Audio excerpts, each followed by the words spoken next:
भाजपा नेता अनुराग ठाकुर बोल रहे हैं कि राहुल गांधी साहब हमारे भारत के लोकतंत्र को बर्बाद कर रहे हैं।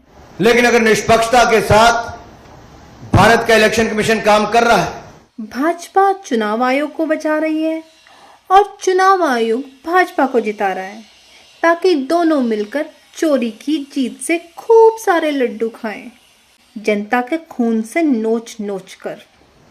तो बार बार राहुल गांधी जी का प्रयास है कि लोकतंत्र पर प्रहार किया जाए, गद्दारों को गोली मारो, सालों को भारत के लोकतंत्र को कमजोर किया जाए, जनता को गुमराह किया जाए और जिस तरह से बांग्लादेश नेपाल में स्थिति बनती है वैसे झूठ बोल बोल के वहां पे स्थिति पैदा कर दो देश में। मैं एक और उदाहरण आपको देना चाहता हूं।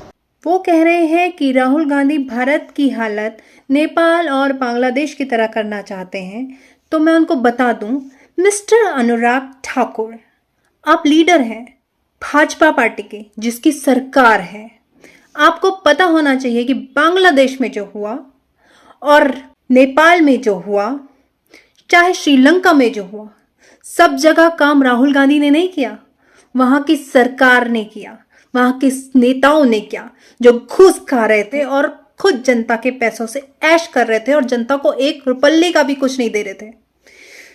राहुल गांधी ने नहीं, नेताओं ने वो आग भड़काई जो भाजपा वाले भी भारत में भड़का रहे हैं। तो डर राहुल गांधी से नहीं, खुद से होना चाहिए, क्योंकि तुम लोगों ने भारत की जनता को मरने के लिए छोड़ रखा है। चाहे वो किसान आंदोलन हो, चाहे वो एसएससी का एग्जाम हो, चाहे वो कितने भी भर्ती घोटाले हो, चाहे वो शिक्षक हो, हर कोई सड़क में है। चाहे वो तुम्हारे रामराज मणिपुर में महिलाओं को नंगा घुमाना हो।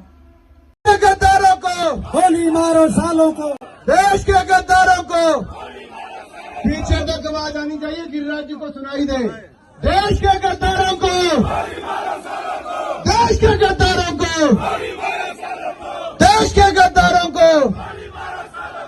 और रही लोकतंत्र की बात, अभी तो आप बहुत ज्ञान दे रहे हो लोकतंत्र के ऊपर। जब ये बयान दिया जा रहा था, देश के गद्दारों को गोली मारो सालों को, तब क्या फैला रहे थे? दंगे। तुम लोगों के ऊपर तो यूएपीए लगना चाहिए। तुम जो बोल रहे हो ना कि मैंने नहीं बोला, वो तो लोगों ने बोला। अरे तो तुम चुप करवा सकते थे ना, तुम्हें पता नहीं था लोग क्या बोल रहे हैं? तुमने चुप करवाया नहीं। तुमने क्या बोला? और पीछे तक आवाज आनी चाहिए। और पीछे तक मतलब तुम चाह रहे थे कि दंगे हो, काटे जाएं। तुम इस देश के लिए बहुत बड़ा कलंक हो और ये भाजपा नाम का कलंक पूरे भारत से साफ होना चाहिए। तुम इतने घटिया लोग हो। तुम भी वही काम कर रहे हो जो नेपाल के नेता कर रहे थे, बांग्लादेश के नेता कर रहे थे। और बांग्लादेश की प्रधानमंत्री जो है, उसको क्यों बैठा के रखा है अभी तक भारत के अंदर? हाँ, क्या तुम्हारी मेहमान है? अपनी मेहमान है तो अपने घर पे बैठाओ। सरकारी क्वार्टर में क्यों है? भारत सरकार के अंडर में क्यों रखा हुआ है उसको? भगाओ उसको बाहर।